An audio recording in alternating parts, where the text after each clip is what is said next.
So, welcome to Two Nerdy Counselors. My name is Elisa, And I'm Christina. and we are very proud nerdy counselors that would like to share our special focus and interest with other counselors with the goal to eventually make you nerdy like us. So, Christina, how would you describe what we do? What do? I don't know. We just embrace the inner geeky nerdiness and be ourselves and help other people be themselves. Yep. So I predominantly see children and teens as a therapist. And I think that when you take things that kids recognize, that kids are interested in, and you blend them and make your interventions, it increases your engagement. It increases the fact that they want to do what we're working on, and it actually gives them more autonomy. And I think those are really important things about when you're incorporating characters and fandoms and lessons and all of these things that are out there that people just don't even think about. Yeah, and I have kind of changed who I work with recently since COVID happened. For the past few years, I've been working with school-aged kids, so preschool to seniors in high school, which makes for interesting days if you're, playing a game with a 4-year-old and then you go to talk to an 18-year-old right after that. Keeps things interesting. Now with what I'm doing with my online private practice, I mostly work with teenagers and young adults, and the play doesn't stop after you get out of school. So even with my adults, we incorporate a lot of pop culture and TV and different things. Well, yep. So another thing we like to do is not only do we like to bring the fandom into the intervention and make it a different experience, we also like cinema therapy. Like, we're both big cinema therapy, but I'm not going to lie, we probably look more nerdy with the choices that we pick because we seem to go along with fandom. We are nerdy. That just is what it is. We have a lot of exciting plans for Two Nerdy Counselors that we hope that you all will eventually embrace with us. We would like to eventually do trainings for counselors. We're working on that. We're also working on a book of using cinema therapy because a lot of the books out there right now don't really show you how to do it. They just give you movies. They don't really tell you what to do with the movie. So this is going to be Nerd Central. And Christina had a really good idea of how to structure our YouTube channel and how we pick what we're going to share. That's the special occasions, right? Yes. Okay.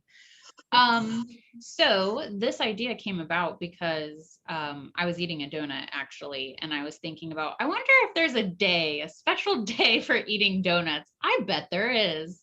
And there is. I can't remember what day it is, but we will no doubt be highlighting that in a video. So then I found this website with all of these random holidays, like Donut Day and National Umbrella Day, which we're going to do something for, and some oddly specific and narrow focused days. But we're going to theme a lot of what we do to those random holidays that no one celebrates, but we all probably should because they involve donuts and fun stuff. And then the other idea we thought is when we have like really cool things coming out. So like in June, for example, the Loki series is coming out on Disney Plus. So we are going to do some Loki themed workout stuff. Next year, the new Super Mario Brothers movie is coming out, and we're going to actually talk about Mario here in a little bit. So just stuff like that. And, we're also open, like leaving comments about, fandoms or ideas of things you want to see or that, you're curious about, because we love being creative and we like thinking outside the box. Like, that's what we do. That's how we thrive. I So, don't think we've ever lived in the box. no, my mom actually tells people, um, everybody, you're kind of beige, there's a lot of beige, there's a lot of people like in the box, and Elise is just like a puff of pink glitter that just, and she's just there. So we're just gonna go with that. Like I'm just a glitter in this world of beige, and that's okay. Side note, glitter really scares me because it never really goes away and like clings onto everything, which is kind Yeah, of like you because it's you kind of like a move. fungus. Yeah, nice. Thank you. I went from glitter to fungus. 2 seconds flat. Thank you. Mushrooms are fungus, and I like them on my pizza. Okay. Yeah, I don't. So, what are your fandoms, Christina? Okay, so I am a 90s kid completely. I was born in 1990, in January 1990. So I'm an official like 90s kid.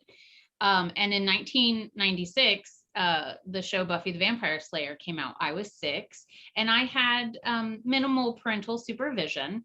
And due to those very fortunate circumstances, I started watching Buffy the Vampire Slayer. Um, it is now 2021. I'm 31 and I still regularly watch Buffy the Vampire Slayer, have comic books. I have a life-size stand-up cardboard poster of her in my garage. I used to have it in my house, but then I thought, you know what, you're in your 30s now. You're not a child. So she's hanging out in my garage. But I might bring her Solid, back. solid grown up move there. Yes. You moved her out to the garage. Okay. So everything I always say, like everything I learned from that show. Um, I remember writing a paper in grad school in lifespan class on all of the influences and kind of who raised you and made you who you are today. And in addition to like my parents and the other adults, Buffy was in there, probably a little more than everybody else. So, um, you know, fandom, um, religion, life's calling, whatever you want to call it, Buffy the Vampire Slayer, hands down. I like other things, but it is definitely overshadowed by Buffy. Okay. I definitely do not have the marrying feeling to anyone like you do with Buffy. I'm a huge Harry Potter fan. I'm a huge superheroes fan. Star Wars is definitely in there. I've got some really great ideas with Teenage Mutant Ninja Turtles, and I have some really good ideas to do with like Back to the Future stuff that I think we can really work with and focus on. Um, Game of Thrones. I love Game of Thrones. There's a lot going on up in Game of Thrones for sure. Um, I don't. I think that's about it. Like I like major fandoms. I don't have anything that I rewatch over and over. I mean, I really like True Blood, but there's not really a therapeutic value that I can find in that. But I do like it. I think we should definitely find the therapeutic value in that. We could do it. I actually have a like the psychology of True Blood or the philosophy of True Blood, something Really? about True I Blood, a didn't book, even and know that's like a thing. I'm it's gonna have in to my look. wish list.